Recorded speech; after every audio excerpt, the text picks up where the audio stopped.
Salut tout le monde, bienvenue à cette nouvelle édition de la balado En forme du RDS.ca. Aujourd'hui, on a le grand privilège et honneur de recevoir, elle n'a plus besoin de présentation, nul autre que Marie-Ève Dicker. Salut Marie-Ève, bienvenue sur notre podcast En forme. Hey, salut, merci à vous de l'invitation. C'est toujours un plaisir de renouer avec des vieilles amitiés. Ben justement, parlons-en de ces vieilles amitiés parce que généralement, à l'introduction de notre podcast, Greg ou moi racontons toujours une anecdote. Et là, Greg et toi, ça fait quand même plusieurs années que vous vous connaissez. Je pense que vous êtes allés au secondaire ensemble parce que tu avais une anecdote à son sujet. Puis là, je t'ai dit, attends, raconte-moi-le pas. Je veux qu'on enregistre puis que tu me le racontes. Alors, je te laisse aller avec ton anecdote. Est-ce que c'est la première fois que tu rencontres Greg ou ça part de où, cette anecdote-là? Écoute, Greg et moi, ça part de l'école secondaire d'Oka quand on avait 12 ans. On était dans les mêmes classes, on était au programme d'éducation internationale, puis ce sont toujours des groupes fermés, donc on était toujours dans les mêmes classes. Et Greg et moi, on a et avait deux personnalités très fortes, deux têtes assez de cochon. Puis, je sais pas pourquoi, on s'était pris comme en aversion les deux. Puis, c'était comme une guerre. Justement, là, ils nous assoyaient dans les classes comme à chaque diagonale de classe, parce que, je sais pas si tu te souviens de ça, parce que oui. quand ça partait, Greg et moi, on partait, on se levait, puis tu sais, on pas s'insultait, mais on s'obstinait comme ça de long en large de la classe.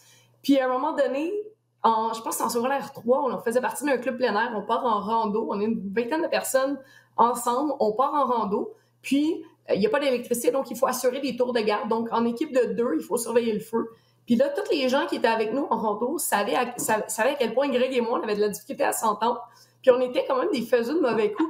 Fait qu'il y avait tout manigancé pour que Greg et moi, on se retrouve les deux pris ensemble, en plein milieu de la nuit, à surveiller le feu. Puis on n'avait pas le choix. Je pouvais juste parler à Greg, puis Greg, il pouvait juste me parler. Fait que ça rappelle-tu, là, Greg? Fait que là, on a été pris en plein milieu de la nuit. Un peu plus, mais on suit d'ailleurs Marc Bastien et Jean, là, qui étaient probablement les deux accompagnateurs de ce groupe de plein air. Oui, effectivement. Je pense que si nos profs de l'époque nous voyaient en ce moment, même nos amis de l'époque nous voyaient en ce moment, on ne croirait pas leurs yeux qu'on est capable de rigoler ensemble, puis que Greg vient m'encourager dans mes combats, puis que moi, ça me fait un plaisir de participer à ces podcasts. Ben c'est ça, vous leur enverrez l'enregistrement du podcast pour qu'ils l'écoutent, ça serait très drôle. Mais toi aussi, Greg, tu avais une anecdote. Toi, c'était à New York. Mais probablement, attends, avant que j'aille avec mon anecdote à New York, probablement que les professeurs qui étaient en charge de nous mettre les deux sur le même chiffre de surveillance sont excessivement fiers aujourd'hui de voir cette collaboration-là, parce que c'est pas la première fois. Puis, tu sais, moi, Marie-Ève, après le secondaire, tu te perds de vue, peu importe quelques années, puis tout ça. Puis quand on a reconnecté, je veux dire, elle a toujours super bien été. Là. Elle est venue à mon show 91.9, puis on a eu du gros fun, puis tout ça. Donc, il y a des jeunes à l'écoute qui... d'ailleurs, des amitiés, ça commence souvent comme ça. Hein, tu dis, hey, moi, cette personne-là, là, tu sais, là, mon meilleur ami, là aussi, que j'ai depuis 20 ans, la première fois que je l'ai eu, j'étais pas capable d'y voir la face. La face, ça me revenait pas. Et puis là, aujourd'hui, tu as plusieurs années par la suite, tu te rends compte de cette personne-là. Bon, finalement, ben, comme Marie-Ève, elle l'a dit, on a deux fortes personnalités. Ouais. On est dans les médias. Elle, bien sûr, elle est boxeuse professionnelle. Donc, il y a cette collaboration-là qui a lieu. Puis, tu dis, ben, finalement, maintenant qu'on est mature, majeur et vacciné, tout le monde s'entend bien et on a du plaisir. Là, tu sais. Je pense que c'était plus une guerre de cœur pour le king de la classe en secondaire. Je pense que c'est le king puis la queen de la classe. Chose certaine, Marie-Ève, t'es sûr que j'irai pas défier ce titre-là dans un ring contre toi. Certain. Ça, je te jure, je me couche en partant. C'est bon, je te laisse le titre. Prends la fait que j'ai gagné. Après toutes ces années-là, on a même ma victoire. Exact. Ah, c'est ça que ça veut dire. Avez-vous vu comment on a vieilli? Parce que Greg ne l'aurait jamais admis. Il m'aurait dit, dans ce temps-là, il m'aurait dit, parfait, je te prends sur un terrain de football. Puis là, il y aurait eu un genre d'espèce d'olympiade pour trouver le gagnant des deux. Là. La sagesse. En fait, c'est ça. On a vieilli. Moi, j'ai vieilli en étant un sportif qui ne se combat pas, ne se bat pas. Et toi, tu as vieilli de même. Donc, ton côté combatif a su continuer. Et ça fait que, par défaut, je prends la victoire, c'est certain. Je veux pas m'embarquer là-dedans. J'ai pas... on choisit ses batailles dans la vie. Ouais. Marie-Ève, comment tu vas? Hey, je vais bien, mais je suis encore en attente de ton anecdote. Ben, Parce moi que aussi, j'ai Ah oui, comme c'est ça, là, vrai. zéro depuis idée tantôt, de je quoi suis tu en vas parler. haleine, là, et Toi, j'imagine Ben, les gens qui nous écoutent aussi qui sont en haleine. Vas-y donc avec ton anecdote, puis après ça, on va y aller plus en détail avec Marie-Ève et ben, sa carrière. tu parles du club plein air de secondaire 3, mais je me souviens à la fin du secondaire 1 au programme d'études internationales, on avait été visiter Manhattan, New York, puis on oui. était dans un hôtel. Moi, c'est la première fois que je me rendais à New York, puis on était tous excités là, de s'en aller là-bas. Et on arrive à l'hôtel, et c'est un hôtel avec des mini-chambres, avec des lits superposés. C'était pas Il y avait un YMCA d'ailleurs? un YMCA, voilà, Ouais, et ouais, ouais. des petites maudites serrures que tu l'accotes et il y a juste une espèce de pin, je vais le dire comme ça, qui rentre dans la Ouais, serrure, mais tu ne pouvais pas rouvrir la porte après. OK. Et je me souviens que moi et mon coloc, et toi aussi et ta coloc, on s'était tous embarrés dehors de nos chambres. Bien sûr, ce qui a exaspéré nos professeurs de l'époque. Et là, tu as 4 kids de 13 ans qui sont pas habillés pour aller sortir dehors, qui doivent descendre à la réception et essayer d'expliquer en anglais comme quoi que la porte, elle s'ouvre plus Oui. et qu'on devait essayer d'avoir une autre carte pour rentrer dans nos chambres parce que la serrure, on ne comprenait rien. Donc, voilà mon anecdote avec Marie. Ça, Val, c'était officiellement dans la première année que moi et Marie-Ève, on se connaissait. C'était Ah, donc le secondaire 1.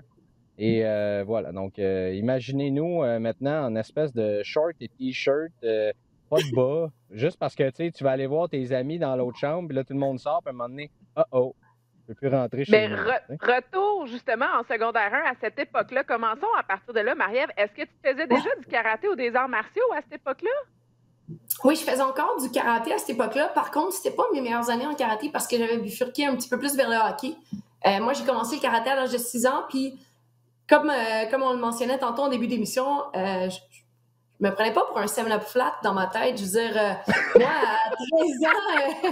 à 13 ans, ben, en fait, à 12 ans, j'étais championne canadienne, j'étais ceinture noire, fait que j'avais fait ce qu'il y avait à faire dans le karaté, je pouvais passer à un autre défi. Fait que j'avais vraiment mis ça un petit peu plus de côté. J'étais plus concentrée sur le hockey, mais j'ai resté une fille qui aimait se tirailler, qui aimait ça le danger, qui aimait ça se mettre dans le trou. Là, Greg l'a dit, des kids de 12 ans qui s'en vont à la réception en pyjama, pas de souliers, rien, trouver des cartes.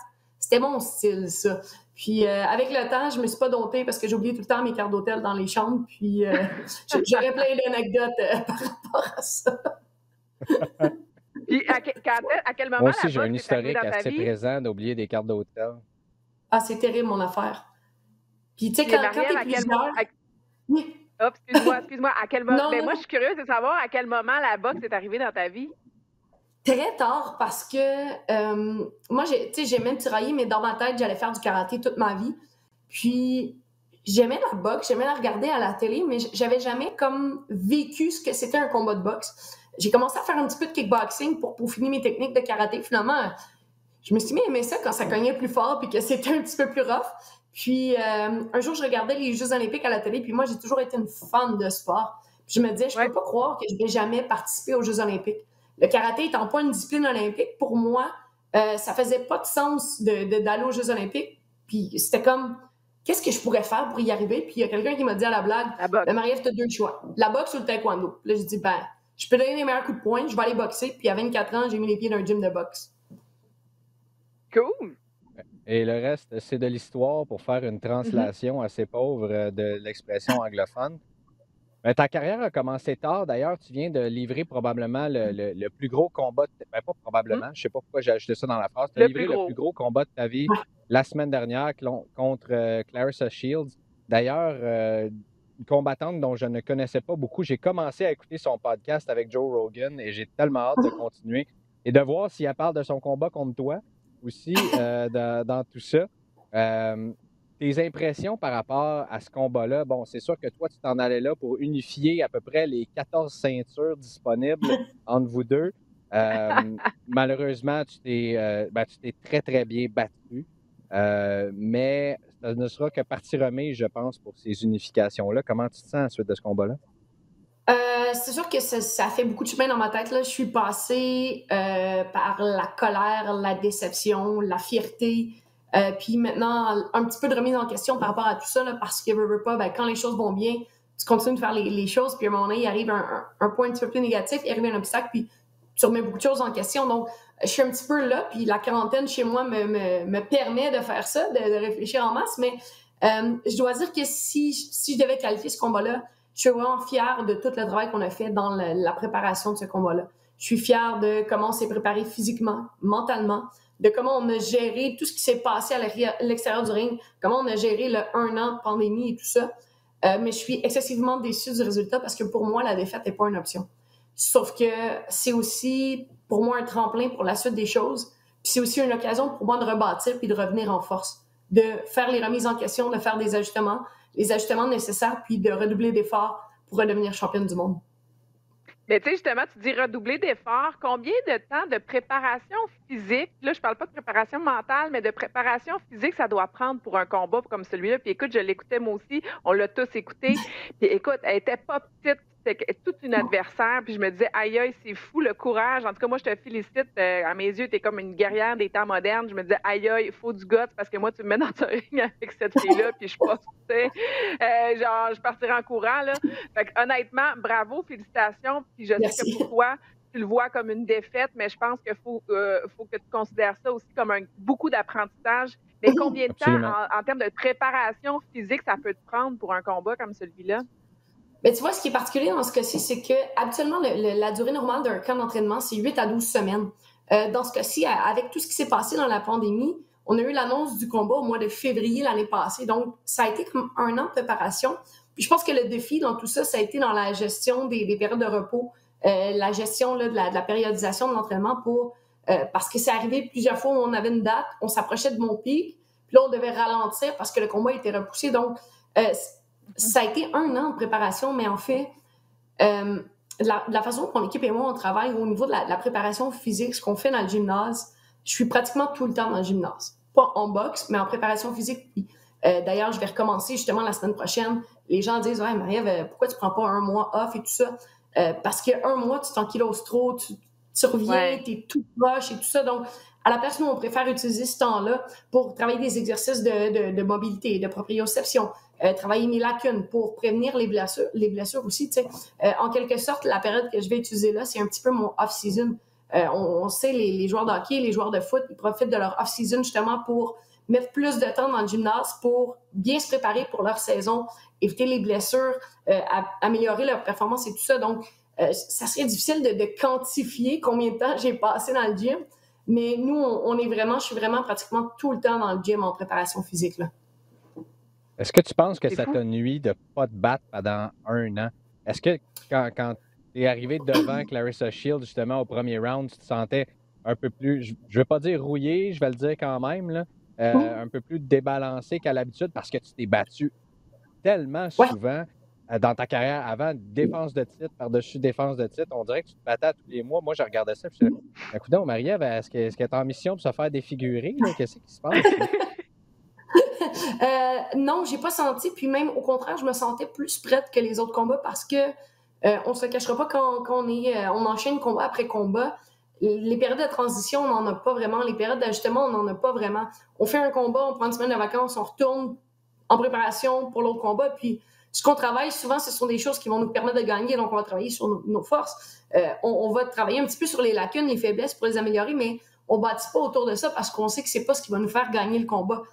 Donc, d'avoir eu la chance de travailler pendant 1 an pour ce combat-là, j'ai pu travailler sur tout ce qui est activité visuelle, tout ce qui est réflexe, tout ce qui est mobilité, proprioception et tout ça. Donc, au contraire, j'avais l'impression que j'étais plus prête que tous mes autres combats où il y a des choses où on devait mettre de côté parce qu'on n'avait pas nécessairement le temps, parce qu'on devait se concentrer vraiment à la préparation du combat, à la nutrition, la coupe de poids et tout ça. Donc, cette année-là, au contraire, m'a permis de mieux m'outiller. Puis si je regarde le combat que j'ai fait il y a 1 semaine et demie versus le combat de l'année dernière, l'amélioration qui a été faite est énorme. Mais moi, j'ai une question. Là, on parle beaucoup de la préparation physique. Tu dis ça prend ça a pris 1 an, tant mieux, tu étais prête plus que jamais. Et au niveau de la préparation mentale, tu sais, quand tu sais que ton combat il est dans 2, 3 mois, là, pendant 2, 3 mois, tu dors moins bien ou tu te réveilles la nuit, tu y penses, tu as une espèce d'anxiété de performance qui est là, mais ça reste que c'est une anxiété, ça reste que c'est toujours derrière la tête. Alors là, pendant 1 an, tu penses que ça va arriver, finalement, on repousse le combat pendant 1 an. Mentalement, est-ce que tu as trouvé ça plus difficile avec la COVID, en fait, la pandémie? Ça a été l'enfer. Je vais vous avouer, en toute honnêteté, là, je pourrais faire à semblant que je gérais bien la situation puis que tout était cool. Non, mais ça a été l'enfer. Puis, puis quand tu disais tout à l'heure, Marie-Ève, tu as grandi, tu as appris de ces choses-là. Je pense que c'est là où mes plus gros apprentissages, les apprentissages qui vont me rester et qui vont m'être le plus utiles, ont été faits au niveau de ça. Parce que à toutes les fois où il y avait une date de combat et on la repoussait, je me disais dans ma tête, aïe, là, je suis dans la meilleure forme de ma vie. Je peux pas croire que le combat est repoussé, j'arriverai jamais à ça. Puis là, finalement, ce que ça m'a poussé à faire, c'est de réaliser qu'à chaque fois que c'était remis, finalement, j'étais dans la meilleure forme de ma vie, puis c'était bien mieux que la fois d'avant. Ça m'a aussi forcé à vivre dans le moment présent, arrêter de me projeter. Parce que souvent, c'est ce qu'on fait, tu sais, c'est facile de se projeter quand tu sais la date de ton combat. Tu sais, comme, dans 2 mois, là, je vais faire ça, je vais faire ça. Mais là, j'avais plus de repères au niveau temporel. J'avais plus de repères à un moment donné, c'était comme quand mon combat va arriver. Puis, c'était difficile au niveau de l'entraînement, c'était difficile aussi au niveau de la planification alimentaire. C'était difficile aussi dans la vie de tous les jours parce que tout ce que je faisais, je pensais à ce combat-là. Parce que je pouvais pas me mettre derrière, je pouvais pas dire, tu sais, j'y penserai plus. Non, parce que je savais que ça allait éventuellement arriver. Donc, ça a été très lourd. Puis, je pense que le moment où on a repris le contrôle dans tout ça, le moment où on a mis notre pied à terre, puis on a pris les décisions, tout s'est concrétisé, tout a été pour le mieux. Puis ce que j'ai réalisé dans tout ça, c'est que tant que je suis en contrôle, que je suis maître de mes décisions, je suis en mesure de surmonter n'importe quoi. Mais pour moi, c'est vraiment important d'avoir les 2 mains sur le volant, puis de vivre le moment présent, puis de me concentrer sur les tâches que j'ai à faire. Donc, ça a été vraiment l'enfer. Mais je regarde aujourd'hui la force mentale que j'ai et c'est incroyable. Ouais, pour toi, t'es comme, tu sais, bring it on, là, moi, il n'y a plus rien qui me fait peur, là. Dans le sens que ça peut pas être pire que ça a été dans la dernière année. Honnêtement, ça peut pas être pire, là, tu sais. Exactement. Puis, tu sais, même une fois rendu là-bas, justement, la dernière année m'avait vraiment bien bâti. Une fois rendu là-bas, on arrive à l'aéroport. Ça a pris 2h30 avant qu'ils nous amènent à l'hôtel. Est-ce qu'ils ont fait exprès? On ne saura jamais. Ensuite de ça, le lendemain, apparemment, mon test de grossesse n'était pas bon parce que chez les boxeurs professionnels, on doit fournir un test sanguin de grossesse. Partout à travers le monde, c'est 8 jours de délai. corriger, je m'en allais dire, on ne dit pas grossesse, on dit COVID. Non, bien aussi COVID, mais si c'est correct. OK, mais c'est intéressant de savoir que les boxeurs doivent passer des tests de grossesse. C'est un test sanguin, donc moi, je le fais toujours 8 jours avant le combat pour être sûr que le résultat soit transmis parce qu'ils doivent avoir le résultat avant la pesée pour être certain d'officialiser le combat. Et là, on arrive là à la conférence de presse, puis ils sont comme, Marie-Ève, ton test, c'est pas bon. Mais je suis comme, oui, je l'ai fait en 8 jours. Non, ici, c'est 7 jours. Fait que là, cours dans une clinique, refais le test de grossesse. Puis ça, c'était pendant la perte de poids. On arrive, ensuite de ça, on arrive là-bas, le ring est 16x16. Les dimensions d'un contrat devaient être 20x20. Donc, c'était péripéties par-dessus péripéties. Puis, moi, j'étais comme là-bas, puis j'étais comme, c'est pas comme si c'était nouveau. C'est pas comme si j'étais pas prête. Puis, avant de le passer, je sais que ça m'aurait dérangé mentalement. Oui. Ça m'aurait fait sortir de ma game, ça m'aurait fait sortir de ma zone mentale. Mais là, ça faisait juste me confirmer qu'on était bien là puis que ça arrivait pour vrai parce que ce combat-là, ben, ça a été l'histoire de ça. Là. Ça a été péripétie par-dessus péripétie. Fait que ça allait de soi. Ben, tant mieux. C'est le fun de savoir ça, mais de voir que tu as grandi mentalement comme ça. Moi, il y a quelque chose qui me titille dans tout ce que tu nous dis. Tu as grandi mentalement, tu es dans la meilleure forme de ta vie physique et mentale. Là, tu t'es frotté à Claressa Shields, mais tu dis qu'il y a beaucoup de questionnements qui s'en viennent dans le futur. Est-ce que c'est des questionnements par rapport à la continuité de ta carrière en boxe ou c'est simplement des questionnements de savoir est-ce que je retourne, par exemple, à 147 livres, à qui je vais me frotter au prochain combat? Ou... Bien, c'est sûr que les questionnements ne sont pas par rapport à la continuité de ma carrière. Là. Pour moi, ça fait pas de doute que je ne pourrai jamais prendre ma retraite tant que je n'aurai pas battu Claressa Shields parce que, comme en secondaire 1 à l'époque, j'accepte pas que quelqu'un soit meilleur que moi. Mais, Est-ce que tu es en train de dire que j'étais meilleur que toi en secondaire 1? Non, mais j'avais peur. Fallait que je le Ah! prouve. Mesdames et messieurs, vous l'aurez entendu ici sur le RDS en forme. J'ai déjà Ouais, fait mais peur à finalement, Maria j'ai Dufer. gagné parce que tu l'as avoué. Fait que ça, c'est déjà derrière moi. Tu as vu, dans mes questionnements, tu faisais pas partie de mes questionnements. Et voilà. Fait que, J'ai été le non, mais premier pas vers l'épopée de Clarissa Shields. Oui, c'est ça, exact. pour répondre à ta question, les questionnements que j'ai, c'est par rapport à qu'est-ce qui doit être fait pour m'améliorer, qu'est-ce qui doit être fait pour amener mon niveau de boxe à ce type de combattante-là. Parce que, comme tout le monde, quand j'ai regardé le combat dans mon salon, il y avait des affaires que j'aurais fait, là. Puis finalement, quand tu es dans le ring, des fois, ben, ça se passe pas comme ça. Puis ce qu'il faut pas oublier, c'est que ça fait 9 ans que je boxe. Donc, je sais qu'il y a de la place. Je sais que j'ai pas atteint mon Mon plafond plein au niveau potentiel encore.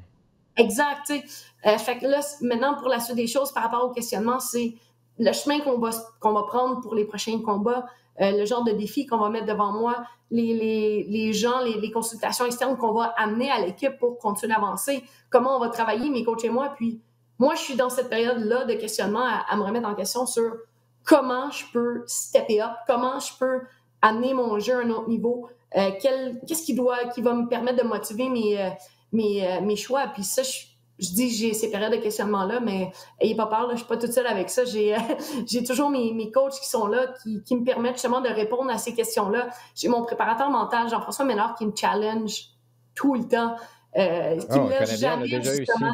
Oui, Pardon? il est excellent. Ah oui, Puis on l'a On a eu lui déjà aussi eu en ici le balado. podcast avec lui. Ouais, il est super. Non, là, non, il est excellent. Écoute, Michael Kingsbury, Laurent Oui. Duvernay-Tardif, il suit vraiment tous les grands athlètes au Québec, honnêtement. Puis, tu sais, il trouve vraiment les bons mots au bon moment. On dirait que, tu sais, même dans la balado, Greg, je pense que c'était pour la santé mentale, belle cause pour la cause. On parlait justement d'anxiété de performance. Puis, tu sais, la simplicité dans laquelle il l'explique, ça fait tellement du sens. Puis c'est vrai que Oui. c'est tellement ça, tu sais, Ça a que été dans le fond, c'est de de travailler contrôler avec lui, ses là. pensées, ouais. Ça fait toute la différence qu'on a quelqu'un comme ça à Toute la côté de nous. différence. Exact. Puis, tu sais, c'est lui qui m'amène dans cette période de questionnement-là. Puis, si il y a un moment pour le faire, c'est là. C'est pas à 2-3 jours de mon combat. Puis, lui, il y a une philosophie dans la vie, c'est si tu as des questions, tu dois trouver des réponses. Tu n'es pas fait pour te poser des questions. Tu peux pas juste laisser les choses en suspens. Puis, c'est un petit peu le travail que je fais en ce moment, là. Pour moi, je vais chercher les réponses. Je vais, des fois, remettre en question des choses pour me permettre de réitérer mes choix ou pour me permettre de prendre une autre direction. Donc, je suis dans cette période-là à savoir comment je vais faire, par où je vais commencer pour stepper up. Parce que des fois, on entend ça des athlètes. Ah, je vais retourner dans le gym, puis je vais travailler plus fort. Non. C'est pas nécessairement travailler plus fort, c'est mieux travailler. Puis, avant n'importe quoi, ça prend un plan. Justement, là, hier, on avait une rencontre, Jean-François et moi, puis moi, j'ai juste hâte de retourner dans le gym, justement, là, parce que je veux stepper up dans ma game, puis je peux... Puis là, Jean-François, il m'a dit, qu'est-ce que tu vas faire pour stepper up? Ben, Fait que là, t'es en train de me dire que tu t'en vas dans le gym, mais t'as pas de plan, tu sais. Puis, ouais. Oui. Tu m'arrêtes, t'as donné beaucoup à la boxe dans la dernière année. Est-ce que t'as besoin de rentrer dans le gym là? Ouais, peut-être pas. T'as besoin de te poser des questions, puis t'as besoin de trouver des réponses à ça pour rendre le travail que tu vas faire dans le gym efficace. Parce que t'as beau passer 5 heures dans le gym ou en voiture, si tu t'en vas dans ta voiture, puis tu roules pendant 5 heures, mais tu sais pas où est-ce que tu t'en vas, t'avances pas nulle part. T'sais. Ça te prend une destination finale. Puis Sauf que s'entraîner va te faire du bien physiquement, là, parce que ça te fait partie de ta vie, mais c'est pas ça qui va faire que tu vas élever d'un cran ta performance au prochain combat. Exact. Exact. Donc, c'est ce genre de questionnement-là que je suis en ce moment-là. Mais justement, tu parles beaucoup là, du côté mental avec Jean-François, et moi, je me demande, quand tu arrives au moment fastidique, et là, tu t'en vas vers le ring, là. Tu marches vers le ring, tu as toute ton équipe qui est autour de toi, tu as la musique. Bien là, c'est sûr qu'il n'y avait pas d'ambiance parce qu'il n'y avait pas, il y avait pas de monde il n'y avait pas autant de monde que d'habitude et tout ça. Mais qu'est-ce que tu dis au dernier instant? Comme ça, qu'est-ce qui se passe dans la tête d'un boxeur ou d'une boxeuse? Puis, en tout cas, du moins pour toi, est-ce que justement tu remets ces conversations-là avec Jean-François dans ta tête?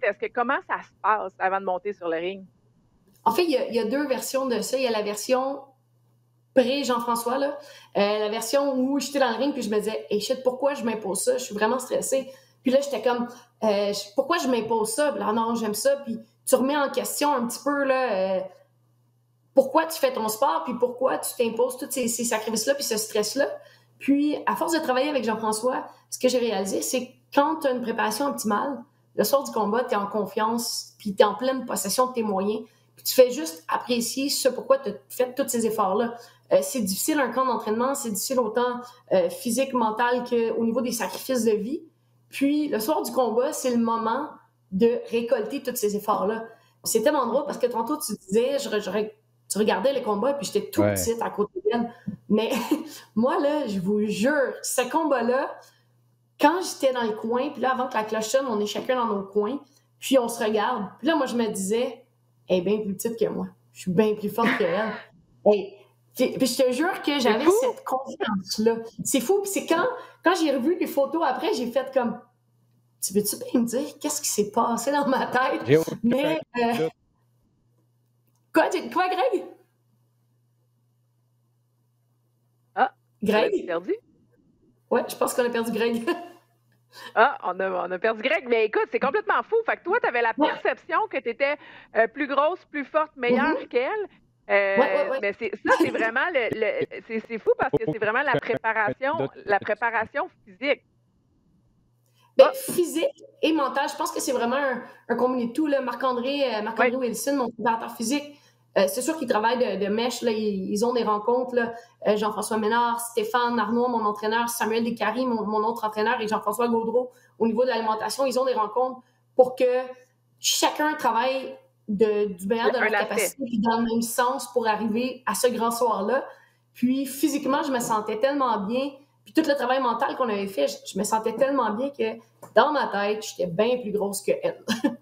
Mais c'est fascinant de t'entendre parler. Puis, tu sais, tantôt, tu disais justement, je me repose en question. Je pense que je me remets en question, puis je pense que c'est normal. Tout le monde, autant les athlètes doivent le faire à un certain point dans sa vie que dans une carrière professionnelle aussi. C'est des périodes aussi qui, des fois, vont changer justement beaucoup de choses, de la façon dont on voit les choses, surtout quand tu as vécu une épreuve comme celle que tu as vécue. Moi, je trouve que ton combat a dû t'apprendre beaucoup.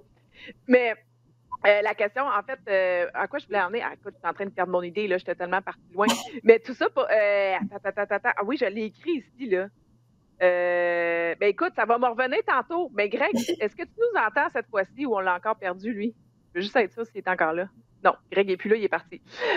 Donc, je te disais, remise en question. Ah oui, c'est ça, remise en question. De quel... Ah oui, pour ton plan, parce que tu dis, il faut que j'établisse un plan d'action, dans le fond, en vue de mon prochain combat. Avant de commencer à faire quoi que ce soit, est-ce que pour toi, dans le fond, tu vas attendre de savoir c'est quoi ton prochain combat, c'est qui ton prochain adversaire pour commencer ta prochaine préparation? En fait, ça, oui, ben, il reste qu'il y a des choses du travail sur moi-même que je veux faire, des choses que moi, je veux améliorer, peu importe qui va être devant moi, puis peu importe quel sera le combat. Puis c'est sûr que le plan, j'ai pas nécessairement mon mot à dire dans le sens où c'est mes entraîneurs qui vont bâtir le plan de préparation, autant au niveau de la boxe que de la préparation physique et tout ça. Mais moi, ce que je veux, c'est un petit peu être une éponge dans tout ça, puis d'être capable de prendre toutes les informations que les entraîneurs vont me donner, tous les apprentissages, toutes les choses, les conseils techniques qu'ils vont me donner, puis d'être capable de moi de les assimiler et de les reproduire dans le ring. Fait que c'est vraiment dans cette optique-là que le questionnement est fait. C'est qu'est-ce que moi, je peux faire de mon côté? Parce que, je le disais tout à l'heure, j'ai pris le contrôle à un moment donné de la situation du combat. Puis quand j'ai mis les mains sur le volant, c'est le moment où je me suis sentie bien, je me suis sentie que j'avançais, que je continuais de faire quelque chose, de faire une différence. Puis dans ce cas-ci, c'est ça. Moi, ce que je réalise, c'est que je fais énormément confiance à mon équipe, puis ça change pas. Mais pour moi, c'est important de me poser des questions par rapport à moi, puis qu'est-ce que moi, je peux faire pour pas améliorer le travail de mes entraîneurs, mais pour que ce travail-là soit payant, pour que ce travail-là soit pas fait dans le beurre. Puis ça, c'est vraiment dans cette optique-là que je travaille. Puis s'il y a des filles qui nous écoutent et qui aimeraient faire de la boxe plus tard, est-ce que tu as ça serait quoi les conseils? Parce que, tu sais, je sais que quand tu commences, des fois, c'est difficile de croire en ses rêves, tu te dis, c'est impossible et tout ça. Quel conseil tu pourrais donner à des filles qui nous écoutent et qui voudraient, elles aussi, un jour avoir une carrière en boxe? Bien, je pense que ça part beaucoup par l'entourage, c'est-à-dire de choisir les bonnes personnes, de choisir la bonne équipe d'entraîneurs qui va nous convenir, puis qui vont être là pour les bonnes raisons, parce qu'on ne se le cachera pas, dans la boxe, comme dans plusieurs sports, bien, malheureusement, il y a des gens qui sont là pour les mauvaises raisons. Puis c'est facile de tomber un petit peu dans ce piège-là. Donc, je pense que c'est important de trouver des gens qui vont être là pour nous, pour les bonnes raisons, qui vont nous permettre de nous améliorer dans le ring, mais aussi en tant que personne. Puis, moi, je pense que quand tu crois en toi, puis que tu te donnes les moyens pour y parvenir, tout est possible. Oui. Est-ce que Greg, on a perdu Greg encore, mais c'est pas grave. Moi, j'enchaîne parce que tu parlais au début de notre discussion de boxe olympique. Est-ce Ouais. que là, tu as touché à la boxe professionnelle? C'est quelque chose que tu as complètement enlevé de côté pour toi ou c'est quand même un rêve que tu chéris parce que ça n'empêche pas que souvent les boxeurs professionnels ont fait longtemps de la boxe olympique avant, Ouais. qui est quand même un petit peu différent au niveau des pointages et tout ça. Ou toi, c'est comme quelque chose que là, tu as complètement enlevé parce que tu es devenue boxeuse professionnelle? En fait, la boxe olympique, là, pour permettre aux gens qui sont un petit peu moins familiers avec ça, la boxe olympique, c'est l'école de la boxe. Tu peux pratiquement pas avoir de carrière en boxe professionnelle si tu n'as pas fait tes classes en boxe olympique, en boxe amateur qu'on appelle. D'ailleurs, ici au Québec, là, les combats de boxe professionnelle sont régis par la Régie des courses, des alcools et des jeux. Puis, en dessous d'un certain nombre de combats, c'est-à-dire, je pense que c'est 30 combats chez les amateurs, tu n'as pas le droit d'obtenir ta licence professionnelle à moins de passer des équivalents techniques là, au niveau des tests. Cela dit, c'est pas parce que tu es un bon boxeur chez les amateurs que nécessairement tu es un bon boxeur chez les professionnels. Par contre, la plupart des grands boxeurs chez les professionnels là, ont eu des carrières amateurs où ils ont été champions du monde, participé aux Jeux olympiques et tout ça. Donc, c'est vraiment là où la formation s'effectue le plus. Puis, quand tu es chez les amateurs, c'est un style différent. Tu boxes pour la technique, tu boxes pour le sport. Oui. Quand tu arrives chez les professionnels, ben, tu dois vendre des billets, il y a le côté spectacle et tout ça. Puis moi, ça me parle, ça me fait vraiment plaisir. Puis quand j'ai fait le saut des amateurs à professionnels, c'est parce que j'étais blessée et j'avais manqué le cycle olympique. Donc, je devais me poser la question, est-ce que je reste un autre 4 ans chez les amateurs avant de passer chez les professionnels? Et ma réponse était non. J'avais pas envie. Je commençais à être un petit peu plus vieille. Puis j'avais l'impression que j'allais faire du surplace un autre 4 ans sur le circuit amateur. Donc, c'est pour ça que j'ai fait le saut chez les professionnels, puis je regrette en rien mon choix. Je trippe encore plus depuis que je suis professionnelle. Puis, mon rêve olympique, j'ai toujours dit que j'allais participer aux Jeux olympiques, mais de plus en plus, je suis dans les médias. Donc, peut-être que ce sera en tant que commentatrice, peut-être que ce sera dans ce rôle-là, mais je sais qu'un jour, je vais quand même aller aux Jeux olympiques. OK, de cette façon-là. Ah, Greg est de retour, voilà. Salut, Greg. J'ai tout suivi votre conversation, mesdames. Val, veux-tu même dire quand est-ce qu'on retourne en studio? Caroline de Ben, c'est oui. Là, le Wi-Fi ne fonctionne plus, le 3G ne fonctionnait plus non plus, mais j'ai écouté la conversation de A à Z. Et Marie-Ève, juste le fait, je pense que toi, tu te poses des questions toi-même pour voir comment tu peux améliorer le travail de ton équipe, de tes entraîneurs. Ça démontre tellement une maturité que peu d'athlètes ont. Et selon moi, c'est pour ça que tu as monté aussi rapidement comme championne du monde et que là, tu te poses déjà des questions, pas pour revenir championne du monde, mais bien pour devenir la meilleure combattante livre pour livre et battre celle qui est probablement la meilleure de l'histoire. Donc, ça démontre toute une combativité. Puis, ce que je disais aussi à la blague il y a 5 minutes, donc elle est dépassée, mais quand même, j'ai aucun doute que quand tu étais dans le ring, tu regardais Claressa Shields et tu disais, elle est plus petite que moi. J'ai aucun doute là-dessus. Et tu comptais ça et je riais. Là, je ne sais pas si vous l'avez entendu, mais je me disais qu'il n'y avait aucun doute que dans la mentalité de Marie-Ève Dicker, c'était exactement le mindset dans lequel tu es arrivé dans le ring en disant cette fille-là n'a absolument rien sur moi. Elle est même plus petite. Là, tu regardes la vidéo et tu dis oh boy, OK. Non, mais oui, mais quand je regardais là, après les vidéos, puis les gens, tu sais, après le combat, mes entraîneurs m'ont demandé Marie-Ève, est-ce que tu as eu mal? Est-ce qu'elle t'a ébranlée? Puis, ben non, elle cognait même pas fort. Puis, quand je regarde les vidéos, je suis comme, j'ai probablement mangé plus de coups d'impact dans ce combat-là que dans les 17 autres accumulés, là, tu sais. Mais justement, c'est une question de mindset, là. Vas-y. Non, ben je disais, c'est ça. C'est une question de mindset, là. Ben justement, écoute, t'as 35 ans, là. On était en même temps à l'école, donc j'imagine qu'on a un peu plus jeune que toi, 34, Greg. Est-ce que pour toi, je regarde ça puis je me dis, j'aurais peut-être aimé ça voir Marie-Ève en arts martiaux mixtes, moi, à cause de ton passé de karaté et là de boxeuse. Est-ce que un jour, peut-être, tu voudrais faire le saut là-dedans ou pour toi, il t'en reste encore tellement à accomplir en boxe? Il m'en reste tellement à accomplir en boxe. Puis le feeling que j'ai eu quand j'ai mis les pieds dans un gym de boxe, j'ai fait « Wow, je viens de trouver ma passion ». Le karaté, pour moi, là, ça a été l'école de la vie. C'est ce qui a forgé la personne que je suis. C'est ce qui a forgé l'athlète que je suis. Tout ce qui est ensemble de valeurs, de principes, toutes les choses qu'on m'a apprises en karaté me servent à tous les jours. Sauf que le sport en soi, là, si j'enlève le côté valeur, éthique et tout ça du karaté versus la boxe, si je prends le sport en soi, de monter dans le ring pour les hommes, c'est 12 rounds de 3 minutes. Puis de trouver le gagnant de ça, j'ai vraiment l'impression que c'est celui qui a été le puisé le plus loin. C'est aussi une question de stratégie, là. C'est un jeu d'échecs. Full contact, là, mais je veux dire, il y a tout ce côté-là qui entre en ligne de compte qui fait que moi, je trippe à faire de la boxe. Puis, je suis pas une fanatique de lutte, de jiu-jitsu et tout ça. Moi, j'aime le sport debout, là. J'aime le kickboxing, la boxe, le muay thai. Mais dès qu'on rentre là, dans le jiu-jitsu, la lutte et tout ça, j'ai pris des cours de lutte pour améliorer mes clinches à la boxe, pour être capable de capitaliser de ça. D'ailleurs, avec Yoni Sherbatov, là, qui est un excellent combattant.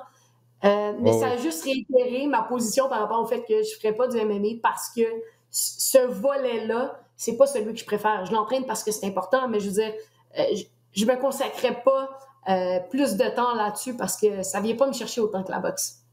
Mais tu sais, c'est drôle que tu fasses la comparaison entre le MMA et la boxe. Et parlons des coups à la tête, parce que, bon, j'avais une discussion à un moment donné avec Jean-Paul Chartrand senior, tu sais, parce qu'on parlait justement des coups à la tête sur les carrières, à long terme, les effets et tout ça. Puis là, il me disait, mais qu'à ses yeux, pour lui, la boxe, il y avait beaucoup plus, parce que tous les coups sont à la tête versus en arts martiaux mixtes où les coups sont partout sur le corps. Donc, les séquelles des boxeurs sont généralement à long terme te sentent plus. Toi, est-ce que c'est un aspect qui te fait peur? Est-ce que tu penses à ça des fois quand tu es dans le ring ou tu n'es pas nécessairement dans le ring, là, mais tu sais, quand justement tu prends du recul, est-ce que c'est quelque chose qui te fait peur ou tu passes à travers parce que tu te dis de toute façon, ça fait partie de ma passion? Ben, l'autre fois, justement, là, je regardais un combat de boxe, puis c'était un combat toe-to-toe qu'on appelle là, une guerre de tranchées. Puis là, je me disais, veux-tu bien me dire qu'est-ce qu'on aime là-dedans? Tu sais, pourquoi on fait ça? Quand je suis dans le ring, je ne me pose pas cette question-là. Par contre, avec mes entraîneurs, dans la stratégie qu'on va élaborer, dans la façon que je vais boxer, pour nous, c'est important que je mange le moins de coups possible. C'est sûr que ça fait partie du métier, puis ça reste que c'est ça le sport, mais pour nous, c'est un objectif de base manger quand tu es boxeur, là, j'imagine? Pardon? C'est un objectif de base, là, j'imagine, de manger le moins de coups possible aussi. Non, c'est ça qui arrive. C'est ça la problématique. Oui, mais tu t'entraînes pour ça. Oui, exact. Tu t'entraînes pour ça, mais la problématique dans le sport, c'est ça. Puis c'est pour ça, je pense qu'il y a encore plus d'accidents, puis il y a encore plus de séquelles, là, de la démence pugilistique, des choses comme ça, parce que malheureusement, il y a trop d'entraîneurs qui prennent des gars ou des filles qui sont tough, qui font coller les deux mains là, puis qui disent « fonce dans le tas ». Ouais. Puis ça fonctionne, ça fonctionnait avant. Ça fonctionnait, on l'a vu avec des Arturo Gatti, des choses comme ça. Puis je parlais tout à l'heure à quel point la boxe professionnelle, tu dois vendre des billets. Arturo Gatti, là, avant de se transformer en guerrier comme on l'a connu, c'était un champion amateur. Là. C'était un gars qui savait boxer, c'était un gars qui ne mangeait pas beaucoup de coups et tout ça. Puis à un moment donné, il a réalisé que c'était spectaculaire, qu'il devenait populaire, que ça lui donnait des opportunités de combat. Donc, il a transformé son style. Puis malheureusement, il y a encore des entraîneurs qui entraînent les boxeurs comme ça. Tu as les deux mains là, puis la tête dans le chest, puis tu fonces. Tu sais. Par contre, je pense que de plus en plus, les boxeurs sont des super athlètes. On le voit là, avec des Lomachenko, on le voit avec des Joshua. On voit que ceux qui gagnent, ceux qui sont au sommet, ceux qui ont une longue carrière, c'est ceux qui sont assez entraînés pour esquiver les coups, pour ne pas se faire frapper. C'est sûr qu'on en reçoit tout le temps un petit peu, mais ça fait plus partie de la stratégie puis du style qui est préconisé. Là. Ben, comme le Lomachenko, tu disais comme exemple, qui était champion olympique, puis en boxe olympique, tu apprends à éviter les coups. Tu sais, c'est l'école. Exactement. Vas-y, Greg. Est-ce qu'une carrière en boxe féminine peut être plus longue que chez les hommes? Par exemple, toi, tu as commencé, ça fait 9 ans, donc tu avais 25 ans. Maintenant, tu en as 34. Tu es probablement au pic de ta carrière. Tu vas continuer de t'améliorer encore et encore. Mais dû au fait, justement, que chez les hommes, il y a plus de knock-out qui se donnent. Il y a plus de... et les combats sont plus longs aussi. Là, tu l'as dit, 12 rondes. Est-ce que tu peux espérer une carrière plus longue et un meilleur après-carrière aussi, peut-être? Je sais pas, c'est encore tôt dans la boxe féminine là, pour faire la corrélation parce qu'on se le cachera pas. C'est quand même récent que les femmes boxent à temps plein. C'est récent pour une femme de pouvoir envisager une carrière en tant qu'athlète, alors qu'avant, les femmes faisaient ça un petit peu on the side, comme on peut dire. Donc, c'est difficile d'établir une corrélation. Je pense que c'est trop tôt. Ce que je pense peut être dégagé de ça, c'est que les femmes atteignent leur pic, leur potentiel physique plus tard que les hommes. Donc, je pense que dans cette optique-là, une femme peut espérer peut-être boxer plus âgée qu'un homme, parce que à un moment donné, un homme, la vitesse et tout ça, ça le rattrape, puis c'est connu que les femmes atteignent leur pic un petit peu plus tard. Donc, ce qui fait que moi, à 34 ans, j'ai pas l'impression que je suis encore dans mon pic. J'ai l'impression que j'ai encore quelques bonnes années. Tandis que chez les hommes, des fois, ça commence à être un petit peu plus difficile, mais je pense que de plus en plus, avec toutes les avancées scientifiques derrière l'entraînement, derrière la nutrition, on voit des athlètes performer de plus en plus tard. Je pense à Bernard Hopkins, j'ai nommé Lomachenko, mais il n'est pas si jeune que ça. Donc, on voit des hommes qui sont au sommet de leur sport, au sommet de leur art, et quand ils sont plus âgés, on le voit aussi là, en NFL. Regardez, là, Tom Brady. Brady et tout ça. Ouais. Et on regardait là, en demi-finale, là, quand, voyons, le corps des Packers, son nom m'échappe, là.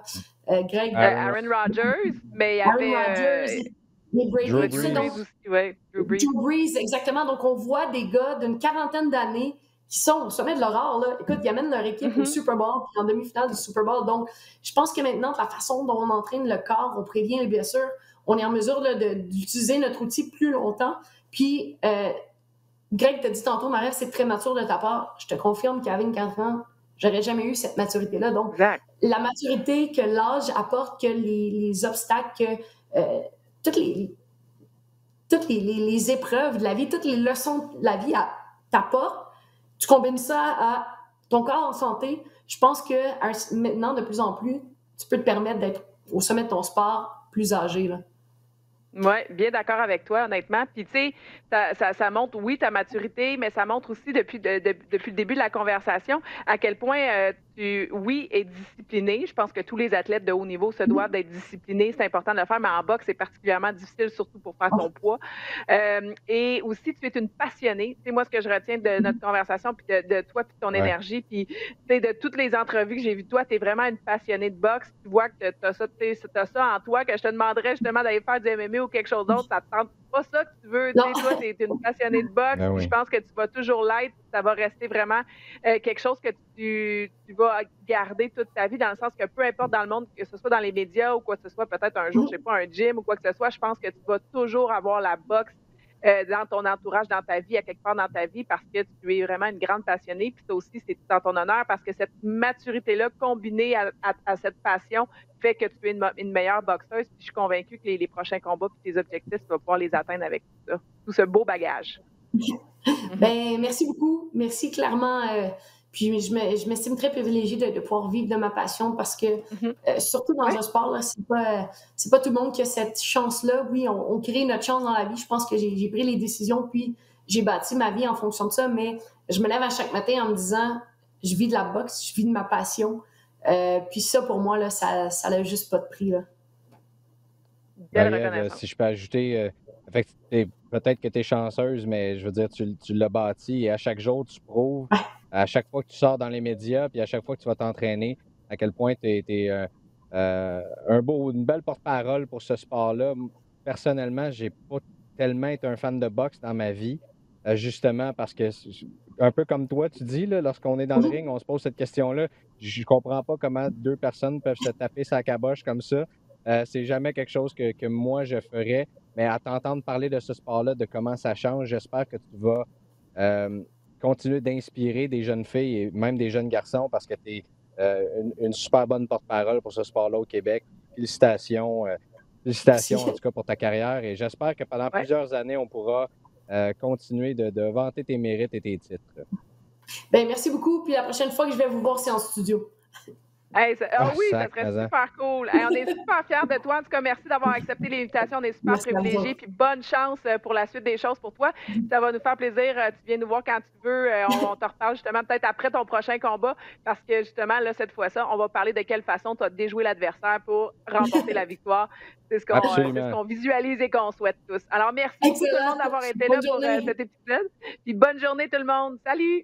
Bonne journée! Bye bye!